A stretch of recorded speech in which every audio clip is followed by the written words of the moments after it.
गीता में अर्जुन को स्वयं भगवान कह रहे हैं कि उस परमेश्वर की शरण में जा, उसके लिए उन संतों के पास जा जो तत्वदर्शी हो। इसी प्रकार हजरत मोहम्मद को उनका अल्लाह कह रहा है कि कोई और पूर्ण परमात्मा है, उसको पाने के लिए उन तत्वदर्शी संत की तलाश कर।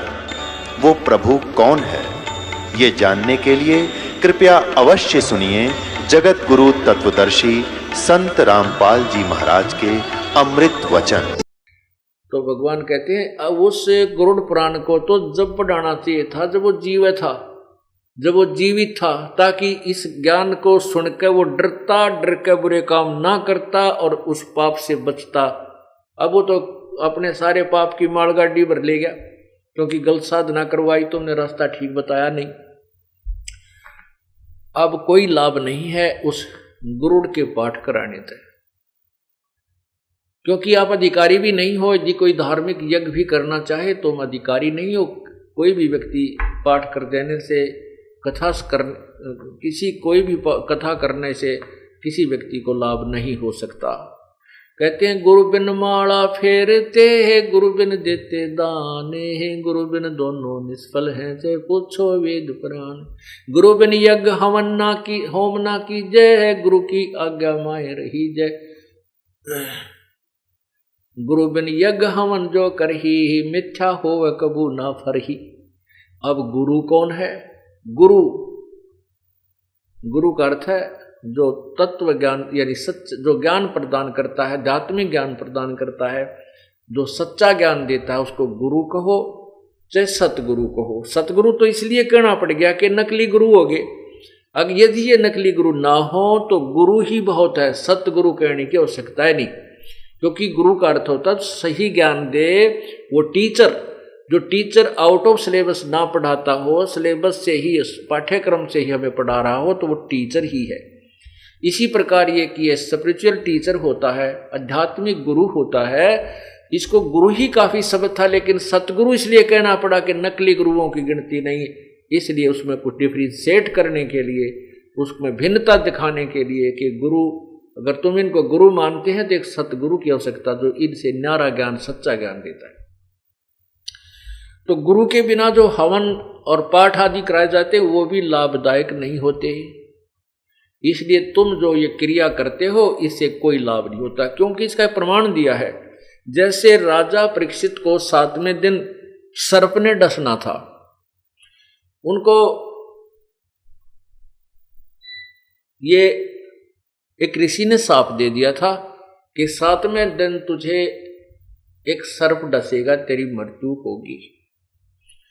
तो उस समय ऋषि लोगों ने इकट्ठा होकर के सलाह बनाई कि राजा बड़ा धार्मिक है और भाई कोई इससे गलती बन गई है, क्योंकि राजा परीक्षित ने एक ऋषि के गले में मरा हुआ सर्प डाल दिया था और उस ऋषि के लड़के ने उसको श्राप दे दिया था, ब्राह्मण ने, कि तुझे 7वें दिन ये सर्प डसेगा। तो ऋषियों ने मिलकर के एक सलाह बनाई कि अभी कुछ ऐसा उपाय किया जाना चाहिए राजा की गति हो जाए। सबने कहा कि श्रीमद् भागवत सुधा सागर का एक सप्ताह तक इसको पाठ कराया जाए, इसको कथा सुनाई जाए। तो कथा सुनावे कौन? अब देखो पुण्यात्मा, इन बातों को ध्यान में रखना। अब कोई भी व्यक्ति कहता मैं पाठ कर देता हूँ, मैं कथा कर देता हूँ, मैं ऐसे करता हूँ, मैं ऐसे करता हूँ, तो उनसे कोई लाभ नहीं होगा। जैसे राजा परीक्षित को कथा सुनाने के लिए कोई भी ऋषि तैयार नहीं हुआ, क्योंकि 7वें दिन परिणाम आना था। 7वें दिन पता लग जाना था कि ऋषि के द्वारा सुनाई गई कथा का इस राजा को क्या फल मिला है। कोई भी तैयार नहीं हुआ। इवन व्यास जी ने भी हाथ खड़े कर दिए कि मैं इस योग्य नहीं हूं कि कथा सुनाकर राजा की कुछ मोक्ष करा सकूं, यहां से गति करा सकूं, क्योंकि श्रीमद् भागवत सुधा सागर के लेखक भी श्री व्यास, वेद व्यास जी है। उन्होंने भी मना कर दिया कि मैं कथा नहीं करने के योग्य हूं, मैं इसको कथा सुनाने योग्य नहीं। मेरे से कल्याण नहीं हो सकता। कहते हैं उस समय स्वर्ग से सुखदेव ऋषि को भेजा गया, बुलाया गया। सुखदेव ऋषि विमान में बैठकर स्वर्ग से यहां पहुंचा।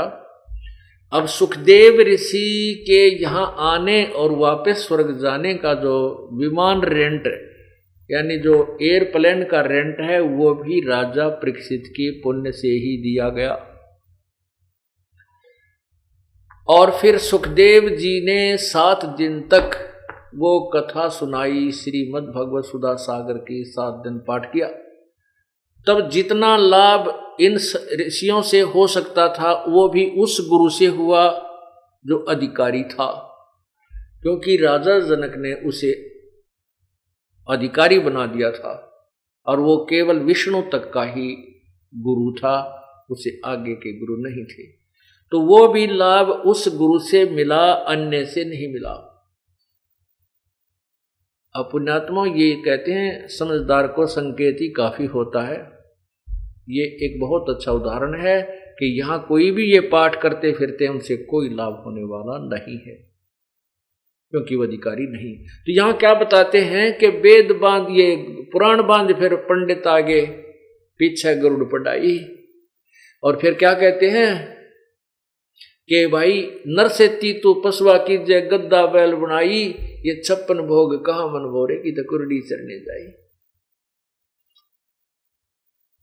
पुण्यात्मा ये बहुत ही बिगड़ा हुआ ज्ञान है। अब तत्व ज्ञान से इसको आपने समझना है और इसको अनुसरण करना है। इसके लिए तत्व ज्ञान को समझाने के लिए मेरे को इतना प्रयत्न करना पड़ रहा है कि एक पॉइंट को आपके हृदय में जमाने के लिए, सत्य को सत्य ही सिद्ध करने के लिए इन सदग्रंथों का सहारा लेना पड़ता है जिनको तुम सत्य मानते हो। जैसे पवित्र पुराण, पवित्र गीता जी, पवित्र महाभारत, पवित्र रामायण आदि सदग्रंथ जो विशेषकर हिंदू धर्म के माने जाते हैं। वैसे तो ये पूरे विश्व के मानव के लिए है, क्योंकि इनका जब रचना हुई इन सदग्रंथों की उस समय कोई भी धर्म मजहब अलग से नहीं था। फिर भी वर्तमान में ये हिंदुओं के नाम ही मंड दिए गए हैं। तो हम पवित्र हिंदू समाज को समझाने के लिए इन्हीं सदग्रंथों का सहयोग लेते हैं, और जिस कारण से आप इस तत्व ज्ञान को समझ रहे हो, सत्य मान रहे हो। तो इसमें क्या बताया है कि मृत्यु के उपरांत वो पाठ भी करा दिया गरुड़ का। अब फिर गरुड़ पाठ कम कराते हैं, कुछ पंडित को बुला करके हवन पवन करा कर 13वीं कर लेते हैं। यानी वो घटा घटू का थोड़ी सी ये इतनी बना दी, ब्राह्मण आवेगा, हवन करेगा, मंत्र बोलेगा, रोटी बनाओगा और खाओगा, फिर पाछा हम खाएंगे, जो भी है। ब्राह्मण मीन गुरु जी। ब्राह्मण कोई जाति अलग नहीं है। ब्राह्मण सोए जो ब्रह्म पहचाने, पंडित सोए जो पिंड की जाने। फिर भी हम उनको गुरु मानते थे, वास्तव में गुरु नहीं थे, क्योंकि उनको सदग्रंथों का भी ज्ञान नहीं था।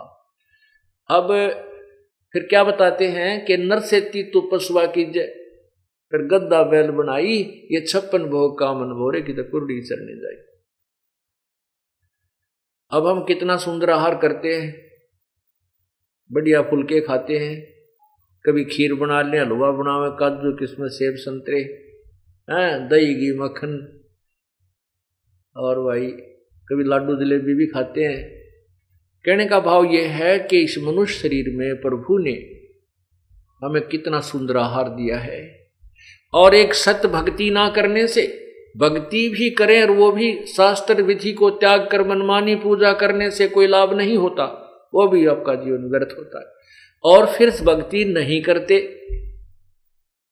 उससे फिर हमें क्या मिलता है, जैसे कि फिर बैल बन गया, गद्दा बन गया। उसमें कहते हैं ये 56 भोग नहीं मन भोरे की तो कुरडी चरने जाई, ये सुंदर आहार नहीं प्राप्त कर सकेगा। अब तो जरा सी भूख लगती है, कहीं रास्ते में होटल आ गया, वहां खा लिए, चाय की इच्छा हुई, जब रोक के गाड़ी उतर गाड़ी में तो चाय बनवाई, पी के चल पड़े।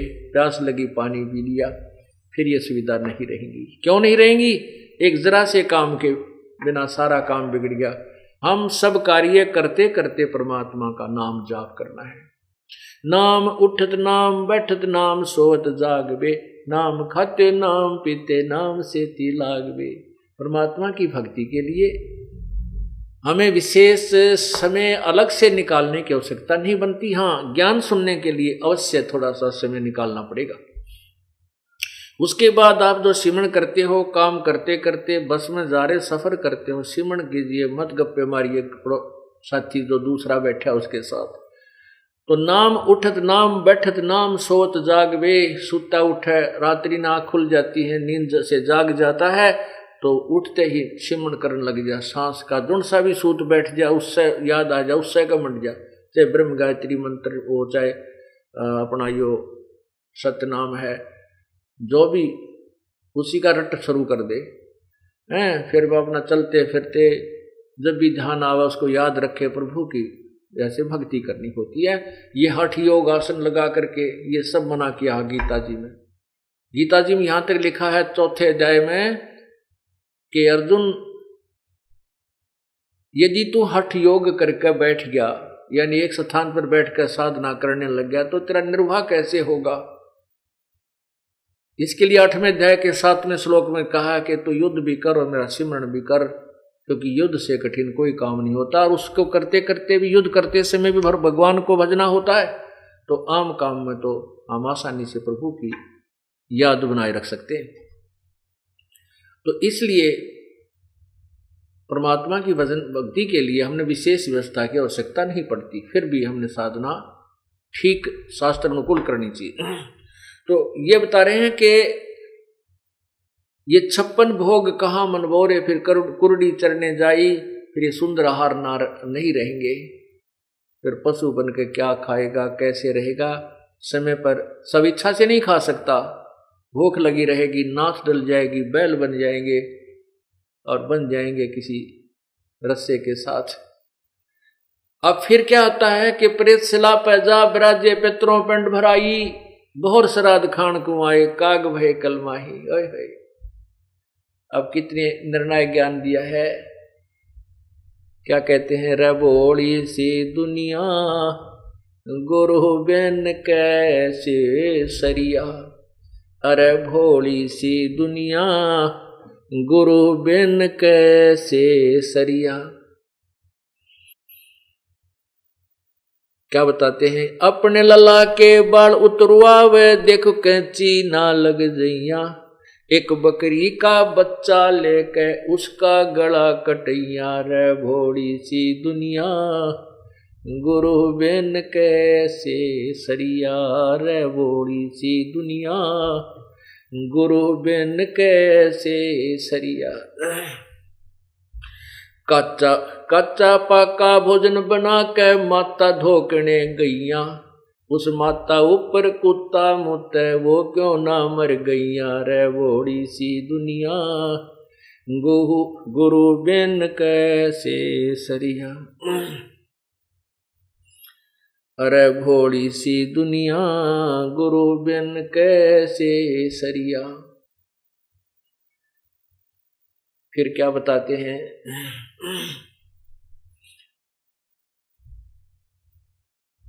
अब जीवित बाप के लट्ठम लट्ठा मुए गंग पुचैया, जब आवे आसुज का महीना फिर कौआ बाप बनैया, रे भोड़ी सी दुनिया गुरु बिन कैसे सरिया, रे भोड़ी सी दुनिया सतगुरु बिन कैसे सरिया।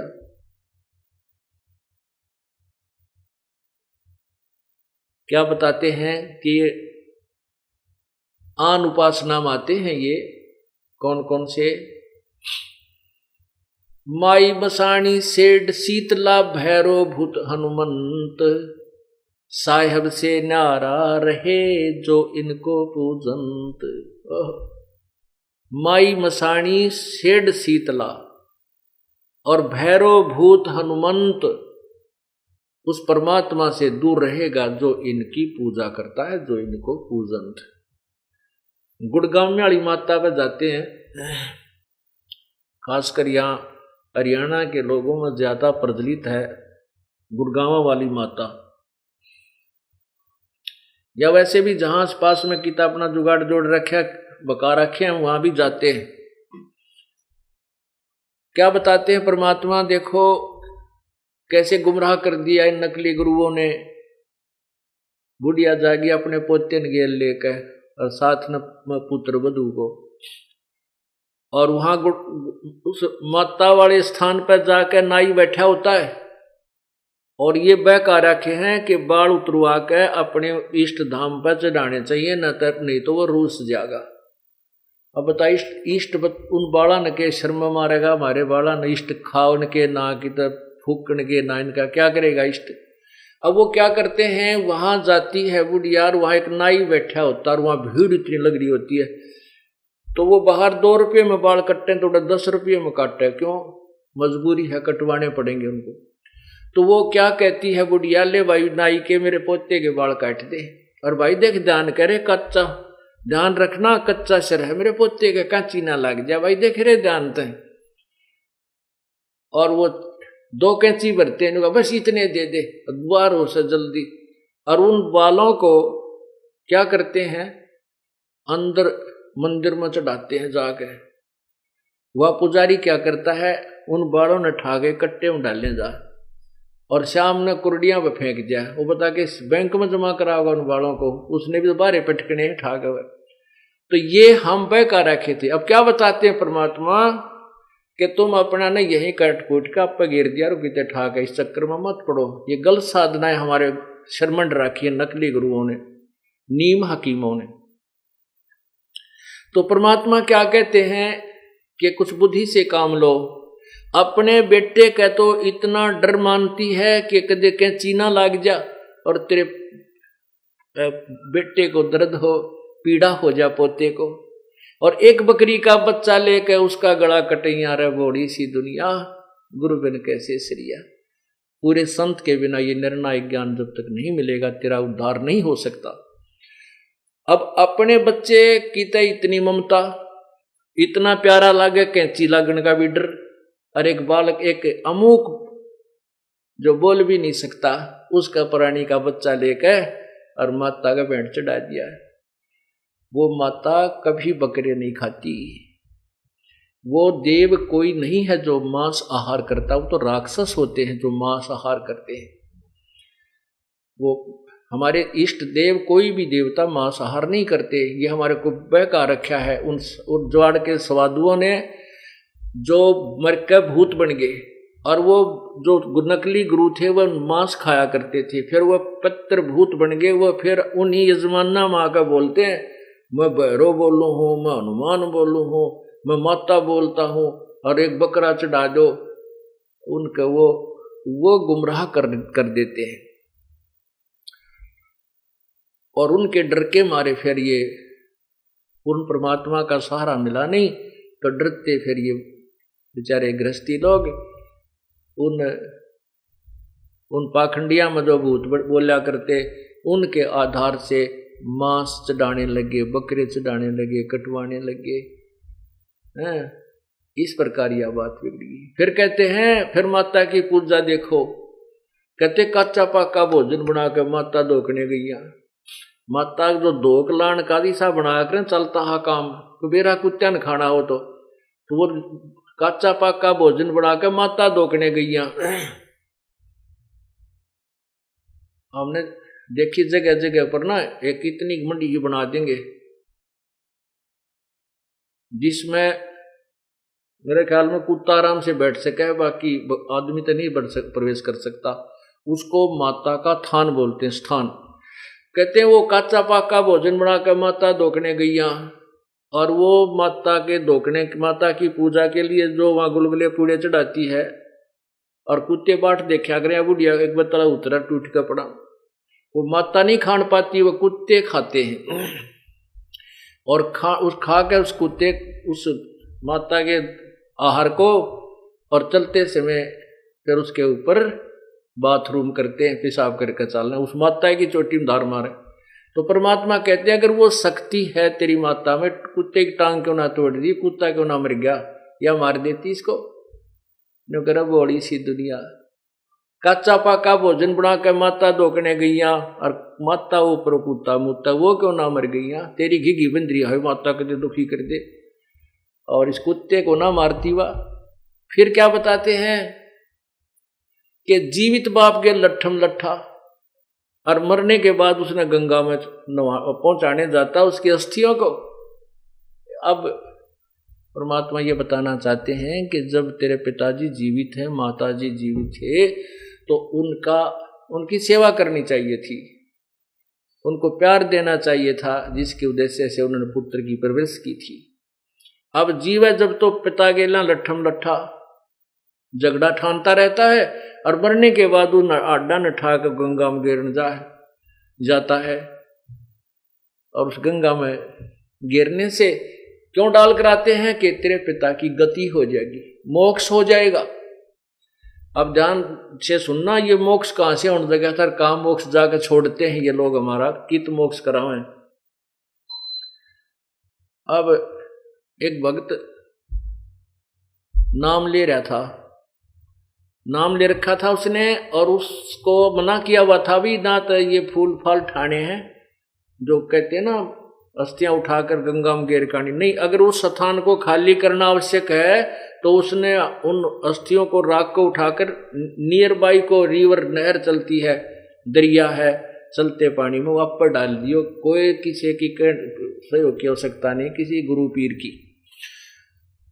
और मान लीजिए आसपास नहर भी उपलब्ध नहीं है, तो उनको खड्डा खोद कर अपने कितने भी खेत में, आंगन में, घर में उड़े डाल दिए। जो सोचो भाई कितना नादर ना हो हमारे पिता की अस्थियों का, अच्छी बात है। अगर आपके अंदर ये श्रद्धा है तो उन्हें उड़े गाड़ दे कि टमाटी में ढूंगा 5-7 फुट 5-4 फुट खोद के उस इतनी राख बना कर उसने वहां डाल दो, या किसी नहर में डालेंगे। वहां उन ठगों के पास मत जाइए जो आपको गुमराह करते हैं। तेरे पिता की गति गंगा में आने से होगी, यहाँ पर इसकी अस्थियां पहुंचाने में होगी, ये गलत है, ऐसा कुछ नहीं है। वो एक भक्त जैसे हमारा नाम लेते हैं तो हम उनको ये मर्यादा भी बताते हैं कि ये नियम पालन करना है। तो वो भक्त कहता था जी मैं वैसे समाज के लिहाज से, डर से, समाज के जो है ना दबाव में आकर के मेरा चाचा मर गया, मतलब अलग तो हो रहे थे हमें, लेकिन उसके साथ मैंने जाना पड़ गया। वो अस्थि गिरन गए थे गंगा में, तो वहां एक पांडा पाया। उस पांडे ने अपनी जन्म हिस्ट्री काटी हुई इतनी बड़ी बई, और नो पलट कहने बोला कौन से गांव ताए हो, कुछ गांव ताए हम। अच्छा, तो नो बोला बहुत दिन माए जजमान तुम तो वो लड़का जो हमारा उपदेशी था उसका एकदम धक्का लग गया कि ये दुश्मन था। न्यू सोचा हम रोज मरा, न्यू क्या बहुत दिन माए जजमान तुम तो कह, यानी कोई दादा मरा था उसके बाद ही नंबर आया यहाँ तुम्हारा आने का। वो कहने लगा जी उस दिन के बाद मेरा कति मन खट्टा हो गया कि वहां तक भूल के नहीं जाना, अब कद गलती बनी सो बनी कि ये तुम्हारे कसौण और मनावे है, ये हमारे मरने की बाट देखें, मरे तोड़े तोड़े अमावा, इन्हें 100 रुपये 200 रुपये प्राप्त हों इनकी पूजा के। अब पहले तो प्रथम गति तो यह है कि उसके अस्थि वहां डालकर उसकी गति हो जाएगी। नंबर 2 गति मोक्ष कराने के लिए 13 मिक्रो पंडित जी बुलाओ, और फिर वो पंडित जी पाठ पूठ हवन हवन करके फिर आप खा पी के छक के, और फिर कहें कि इसका महीना बनाओ, फिर 6 माही करो, फिर वर्षी करो, और वर्षी के बाद फिर शुरू हो जाओ क्या इसके श्राद्ध निकालो। श्राद्ध किस लिए कि इसकी गति करवानी है, और श्राद्ध निकालने के बाद फिर कहते हैं इसका पिंड भरवाओ। पिंड भरवाने से क्या होगा कि इसका मोक्ष हो जाएगा। और तेरा गजब। अब श्राद्ध निकालते हैं तो श्राद्ध का जो आहार, वो जो गुरुजी होता है वो क्या करता है कि कुछ आहार उठाकर ऊपर रख देता है छत पर, और कहता है देखो वो कौवा आ गया। अब श्राद्ध के दिन हम तो कौवे तो वैसे भी ध्यान रखा करें कहाँ कुछ खाने की मिल जाए, वो तो अंगे खा जाया करें, घर में बढ़कर रसोई में जाकर मार जा सोच। अनु सरियाम ऊपर दर्द दे कौवे टूट के पड़ा करें, तो कौवा आते ही वो खाता है, तो गुरुजी कहता देख तेरा पिताजी को भोग लग गया, और हो सकता है तेरा पिताजी कौवा बन गया हो। देखा ना, भोग लग गया, हो सकता है तेरा पिताजी कौवा बन गया हो। तो श्राद्धों में कौवा यदि आहार कर जावे, भोग लगा दे, तो पिताजी पितर तृप्त हो गया। अब परमात्मा कहते हैं अरे तो बड़काले खेल खेल रहे हो तुम्हारे को कति मूर्ख बना रखा है, हमारे अंदर बुद्धि नहीं छोड़ी, कोई अपनी सोचने की शक्ति भी खत्म कर दी, हम इतने डरा दिए इन लोगों ने, फिर भी कोई लाभ नहीं होता। कहते हैं जीवन जीवित बाप के लट्ठम लट्ठा मुए गंग पुचैया, जब आया आसुज का महीना, वह कौवा बाप बनाया रे वोड़ी सी दुनिया, गुरु बिन कैसे है सरिया। यानी सतगुरु बिना ये बात बने नहीं। अपनात्मा ये तो मैंने आपको बताया सबसम वेद तत्व ज्ञान, इसी का समर्थन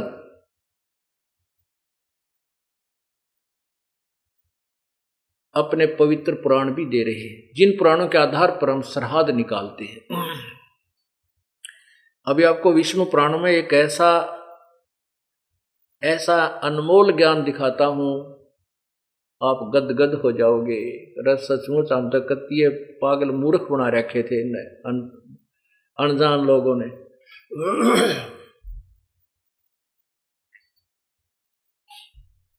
अब जैसे क्या बताते हैं, जय सतगुरु की संगत करते सकल कर्म कट जाई, अमरपुरी पर आसन होते जहां धूप ना छाई। जय सतगुरु की यानी तत्वदर्शी संत अर्थात पूर्ण संत की जब संगत करते, उसके ज्ञान का अनुसरण करते, ये सारे झंझट मिट जाते।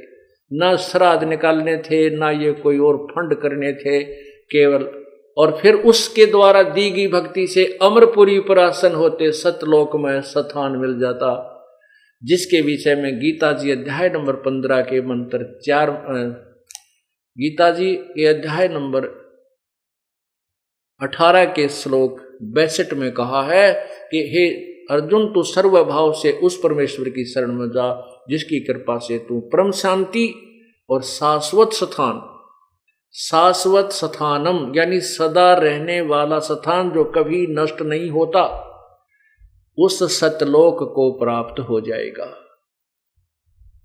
अब गीता जी के अध्याय नंबर 8 के मंत्र 16 में लिखा है कि ब्रह्मलोक तक ये सभी नाशवान हैं, इसमें गए हुए प्राणी भी लौटकर संसार में आते हैं, लेकिन सतलोक के अंदर उस परम पद परमेश्वर के, उस परम अक्षर ब्रह्म के, पूर्ण परमात्मा के परम पद अर्थात उस सतलोक में जाने के बाद फिर जन्म मृत्यु नहीं होती। अब आपको दिखाते हैं श्राद्ध, जो श्राद्ध हम निकालते हैं उसके विषय में क्या बता रखा पुराणों के अंदर। इन भ्रमित लोगों ने, जिनको तत्व ज्ञान नहीं था, उन ऋषि और महर्षियों ने भी हमें गुमराह किया हुआ है। और तत्वदर्शी गीता जी में इसीलिए लिखा है कि जब उस तत्वदर्शी संत की खोज कर वो तत्वदर्शी संत वो तत्व ज्ञान बताएगा जो भगवान के मुख से उच्चारित वो वास्तविक ज्ञान है, उस मूल ज्ञान को, और उसको सुन, उसके पश्चात जैसा वो कहता वैसे कीजिए। अब आपको विष्णु पुराण, श्री विष्णु पुराण में दिखाता हूं। अब इसमें क्या रहस्य आपको दिखाएंगे। पहले आपको मार्कंडे पुराण के अंदर, एक मार्कंडे पुराण के अंदर दिखाते हैं। उसमें लिखा है कि एक रुचि नाम के ऋषि थे और उन्होंने वेदों को पढ़ा। जैसे गीता जी वेदों का ही सार है, वेदों को पढ़ा और उसने निष्कर्ष निकाला कि वेदों में ये कर्म कांड, श्राद्ध आदि निकालना ये मूर्खों की पूजा है, ये नहीं करनी चाहिए। उसने इस आधार पर उसने इस आधार पर ना तो शादी कराई और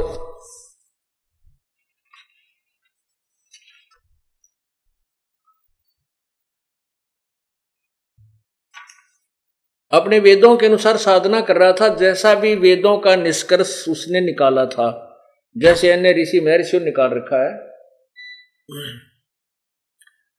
तो कहते हैं उसके कुछ दिनों के बाद उसके 3 पितर, पिताजी, दादाजी, परदादाजी, वो तीनों भूत बने हुए थे, पितर बने हुए थे, वो दिखाई दिए।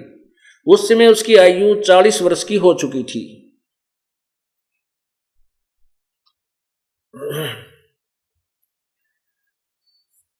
यानी शादी के योग भी नहीं रहा था। उस समय वो पितर दिखाई दिए और कहने लगे, बेटा रुचि,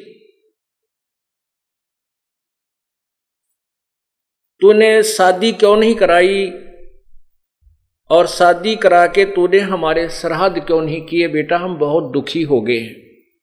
अब रुचि कहता है कि हे पितरमहो, हे पितामहो, वेदों में इस कर्म कांड को, श्राद्ध आदि निकालने को मूर्खों की पूजा कहा है, फिर आप मुझे क्यों इस मार्ग पर लगा रहे हो?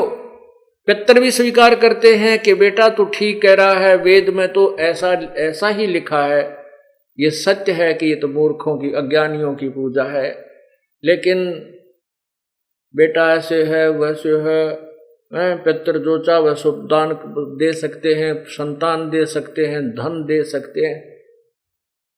अब इस तरह के उनको लालच लुच दे के और उस पुण्य आत्मा से वो घोर पाप करवा दिया। हाय क्या करवा दिया कि उसको कहा कि तू तप कर, और तप करने से तुझे फिर एक पत्नी मिलेगी, फिर तू शादी कराना, फिर हमारे श्राद्ध निकालना। उस भोली आत्मा ने अपने उन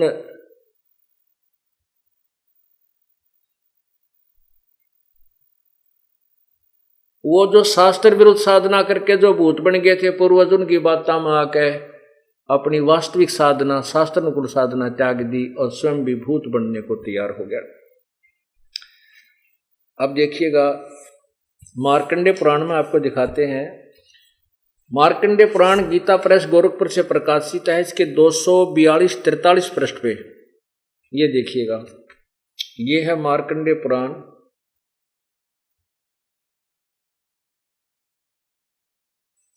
और गीता प्रेस गोरखपुर से प्रकाशित है। इसके ये पृष्ठ नंबर 242 पर देखें, 242।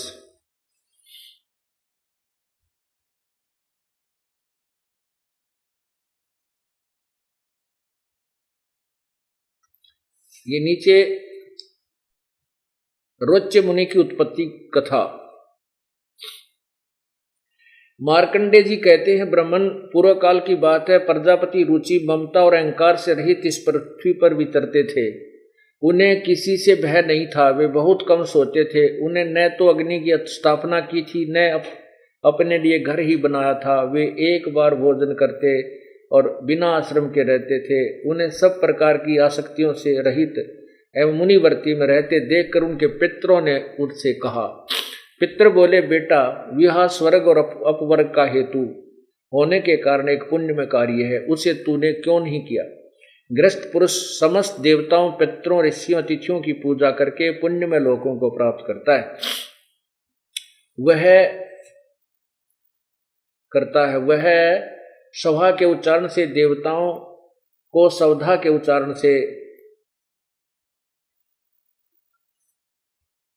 शब्द से पितरों को, तथा अन्नदान, बलि, वैश्वदेव आदि से भूत आदि प्राणियों एवं अतिथियों का उनका भाग समर्पित करता है, यानी भूतों को भी देता। बेटा हम ऐसा मानते हैं, ये अपनी तरफ से स्टेटमेंट है पितरों की, ना कि किसी वेद आधार नहीं है, कि गृहस्थ आश्रम को स्वीकार न करने से तुम जीवन में क्लेश पर क्लेश उठाना पड़ेगा और मृत्यु के बाद तुम्हारा दूसरे जन्म में क्लेश ही भोगने पड़ेंगे। रुचि ने कहा, पितृगण परिग्रह मात्र ही अत्यंत दुख एवं पाप का कारण होता है तथा उससे मनुष्य की अधोगति होती है। यही सोचकर मैंने पहले स्त्री संग्रह नहीं किया। मन और इंद्रियों को नियंत्रण में रखकर जो यह आत्म संयम किया जाता है वही परिग्रह करने पर मोक्ष का साधक नहीं होता। ममता रूप कीचड़ में सना हुआ होने पर भी यह आत्मा जो परिग्रह शून्य चित्त रूपी जल से प्रतिदिन धोया जाता है वह श्रेष्ठ प्रयत्न है। जितेंद्रिय विद्वानों को चाहिए कि उनके अनेक जन्मों द्वारा संचित कर्म रूपी पंख में सने हुए आत्मा को सदा असना रूपी जल से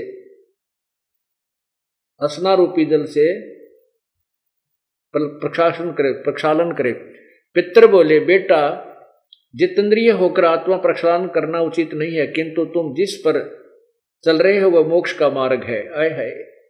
वह मोक्ष का मार्ग है, उसको मना कर रहे हैं। किंतु फल इच्छा रहित दान और शुभ अशुभ से उपभोगों भी पूर्वकृत शुभ अशुभ कर्म दूर होते हैं। इसी प्रकार दया भाव से प्रेरित होकर जो कर्म किया जाता है वह बंधन कारक नहीं होता। फल कामना से रहित कर्म के बंधन में नहीं डालता।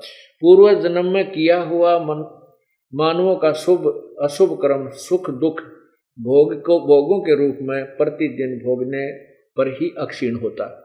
अब ये स्पष्ट कर रहे हैं कि जो दुख सुख कर्म में लिखा है प्रारब्ध में वो तो भोगना ही पड़ता है। आगे क्या बताता है? अब यहां क्या बताते हैं? रुचि ने पूछा पितामहो वेद में कर्म मार्ग को अविद्या कहा गया है। फिर क्यों आप लोग मुझे उस मार्ग में लगाते हैं? पितर बोले, यह सत्य है कि कर्म को अविद्या ही कहा गया है, इसमें तनिक भी मिथ्या नहीं है। फिर कसर के रहेगी भाई। ये देखो, ये स्वयं तो 4 भूत बने हुए हैं। पहले की 4 दिखाई दिए उसने, 4 पिताजी, दादाजी, परदादा, फिर दादा का भी पिता, परदादा का पिता, तो ये 4 दिखाई दिए। ये स्वयं कहते हैं कि हाँ इसमें सत्य है। ये स्वयं पितर बोले यह सत्य है कि कर्म को अविद्या ही कहा गया, इसमें तनिक भी मिथ्या नहीं है। फिर अग्रम मग्रम के रहेगी। अब फिर वो अग्रम मग्रम जो की है वो पितरों की है, ना कि किसी वेद सदग्रंथ की नहीं है। और वेद जो है ये परमात्मा का आदेश है, और ये जो श्राद्ध व्राद्ध के जो तुक्केबाजी ये अन्य पित्रादि का आदेश है, तो उसको हमने नहीं मानना है। जैसे आपके उदाहरण देते हैं कि एक व्यक्ति का मित्र था थानेदार, दरोगा, और उस दरोगा जी ने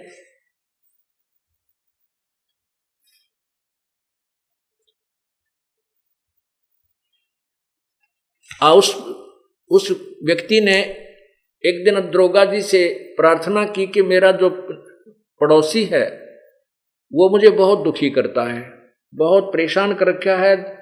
मैंने पंचायत आदि से भी फैसला करवाने की चेष्टा की पर वो बाज नहीं आता, मैं क्या करूं? दरोगा जी ने कहा कि मार लठ माप देख लूंगा। अब उस एसएचओ के कहने तक उसके मित्र ने आकर पड़ोसी के झगड़ा ठान लिया, और झगड़े में उसके सिर में लठ मर गया, लगते ही वो पड़ोसी मर गया। अब राजा का संविधान है कि कोई किसी की मृत्यु कर देता है तो उसको सजाए मौत मिलती थी। अब वो जब व्यक्ति पड़ोसी मर गया और उसने उस एसएचओ की आज्ञा का पालन करके संविधान राजा का भंग कर दिया तो उसे सजाए मौत हुई। वही उसका मित्र उसको दरोगा पकड़ के ले गया, थाने में रोक दिया, कोर्ट में उसको सजा मिल गई और सजाए मौत का भागी हो गया। ठीक इसी प्रकार जो वेदों और गीता जी में लिखा है उसके विपरीत जो कोई अन्य संत ऋषि या गुरु या पितर कोई भी ये संदेश देता है वो भगवान के विधान को खंड करवा रहा है, जिससे हम सजा के पात्र होंगे। अब इसमें एक विष्णु पुराण में प्रमाण है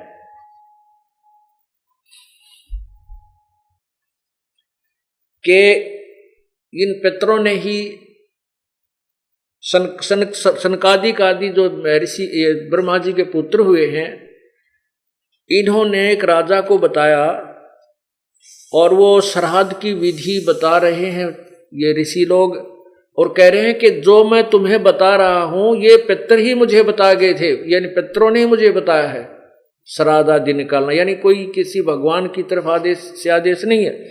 फिर उसमें आगे चलकर क्या बताया है कि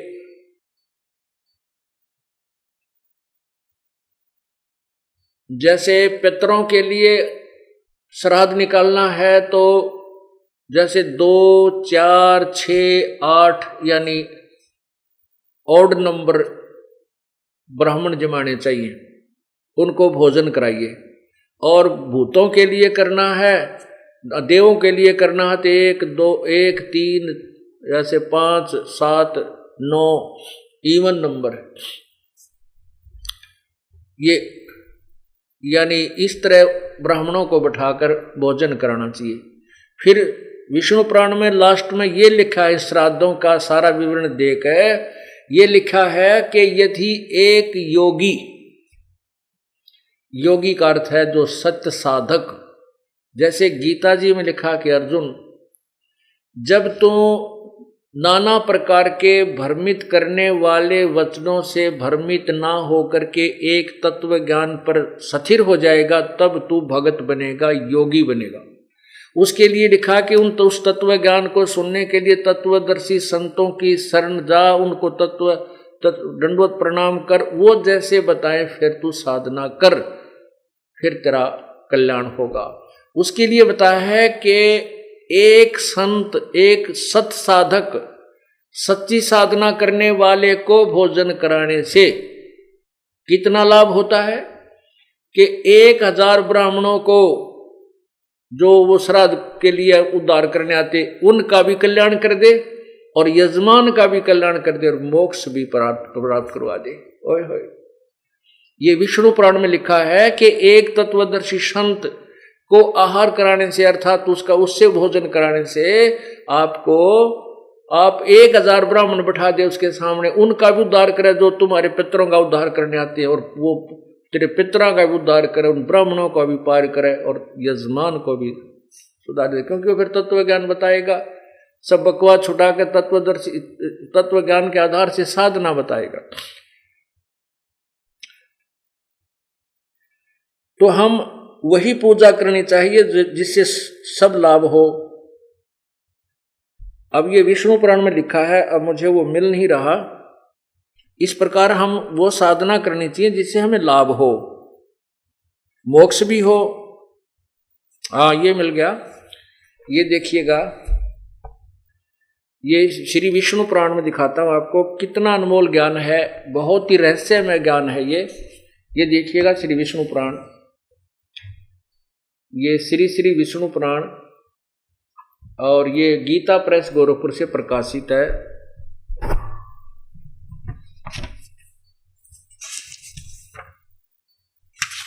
इसके अनुवादक हैं मुनीलाल गुप्त, और ये तृतीय अंश, और ये देखिएगा अध्याय 16, अध्याय 15 का, क्योंकि 16 आगे चलता है, ये अध्याय 15 का विवरण चलता हुआ आ रहा है। ये 16वां यहां होगा, ये 16वां समाप्त होता है इसके लास्ट में। ये 213 पृष्ठ पे लिखा है, हे राजन, श्राद्ध करने वाले पुरुषों से विश्व देवगण, पितृगण, मातामह, कुटुंबजन सभी संतुष्ट रहते हैं। हे भूपाल, पितृगण का आधार चंद्रमा है, चंद्रमा का आधार योग है, इसलिए श्राद्ध में योगी जन को नियुक्त करना अति उत्तम है। हे राजन, यदि श्राद्ध भोजी 1 सहस्र ब्राह्मणों के सम्मुख एक योगी भी हो तो वह यजमान के सहित उन सब का उद्धार कर देता है।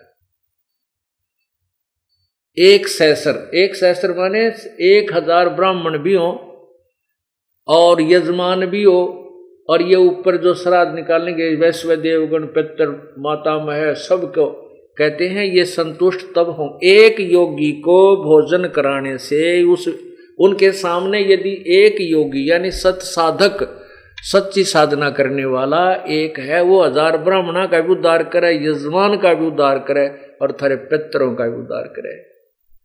जय सतगुरु की संगत करते सकल कर्म कट जाई, अमरपुरी पर आसन होते जहां धूप ना छाई।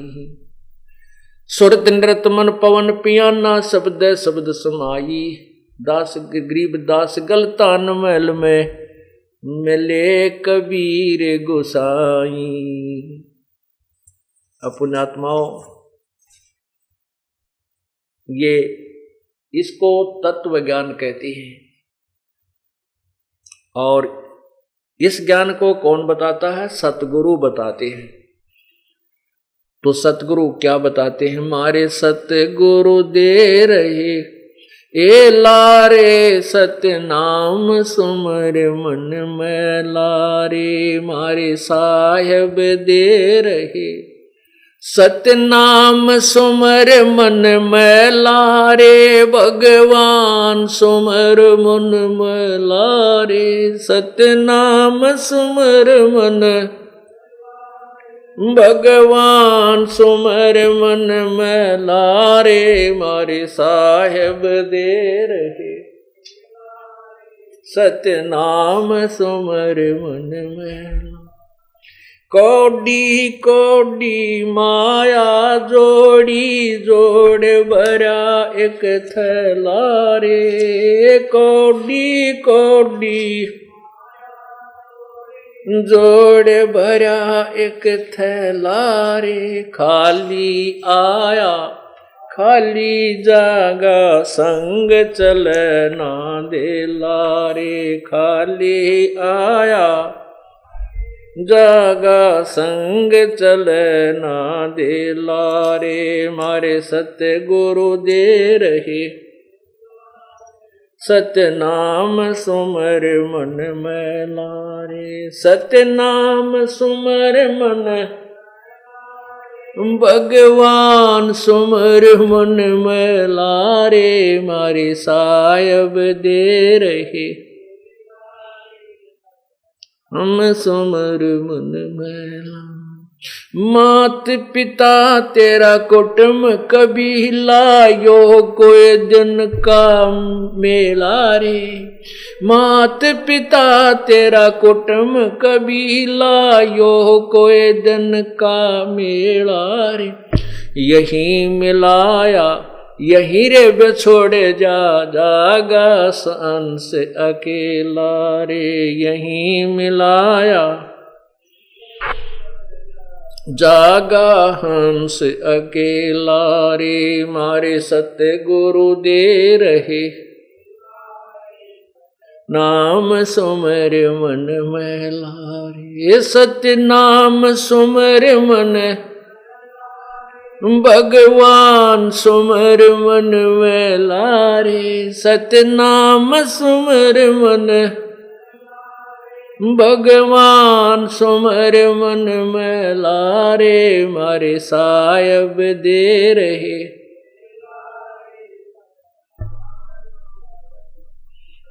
एक डाल पे दो पक्षी बैठे, एक गुरु एक चेला रे, एक डाल पे दो पक्षी बैठे, एक गुरु एक चेला, चेला तो चंचल है भाई गुरु निरंतर खेला रे, चेला तो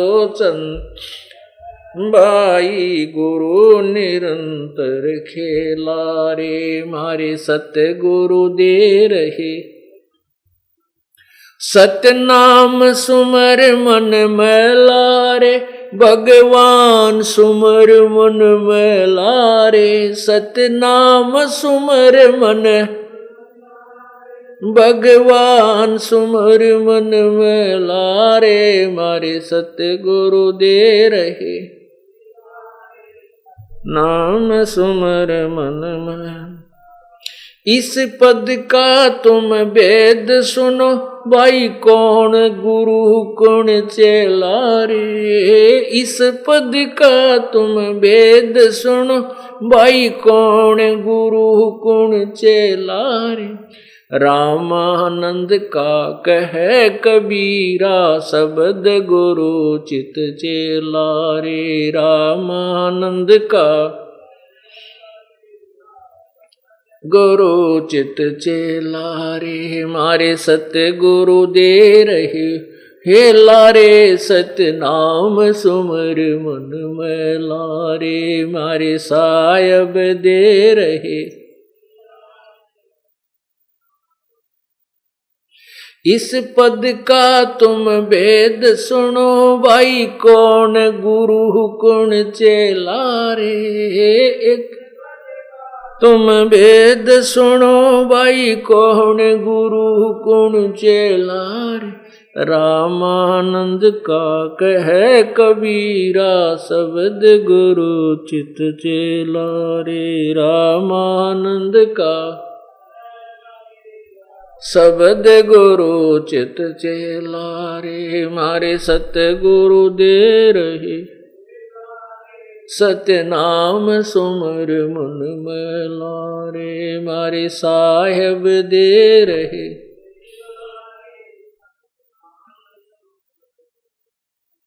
सत साही। अब वो तत्वदर्शी संत यही बताएगा, ये ज्ञान कराएगा कि कौन सी साधना हमने नहीं करनी चाहिए और कौन सी करने योग्य है, और उसका प्रमाण अपने वेदों में सदग्रंथों में भी होना चाहिए।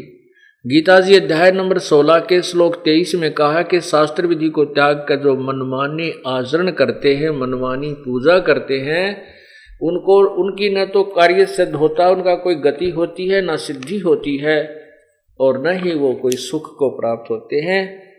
इससे अर्जुन तेरे लिए कर्तव्य और अकर्तव्य कर्म के लिए शास्त्र ही प्रमाण है, उन्हीं को आधार मानिए। अर्थात जो दंत कथा के आधार पर जो बता रहे हैं उनको नहीं मानना, सदग्रंथों को आधार मानना। सदग्रंथों में आते हैं पवित्र गीता जी, पवित्र वेद, और फिर जो पुराण जो हैं ये किसी अन्य ऋषि भगवान के बोले हुए नहीं है। ऋषि, महर्षि या ब्रह्मा विष्णु महेश तक का ही के बोले हुए उच्चारित ज्ञान है, और यदि वो वेदों से मेल नहीं खाता है तो उसको नहीं मानना चाहिए।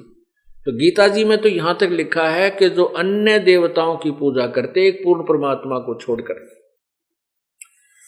वो मूर्ख लोग शास्त्र विरुद्ध साधना करते हैं, जिस कारण से वो अपना जीवन व्यर्थ कर रहे हैं।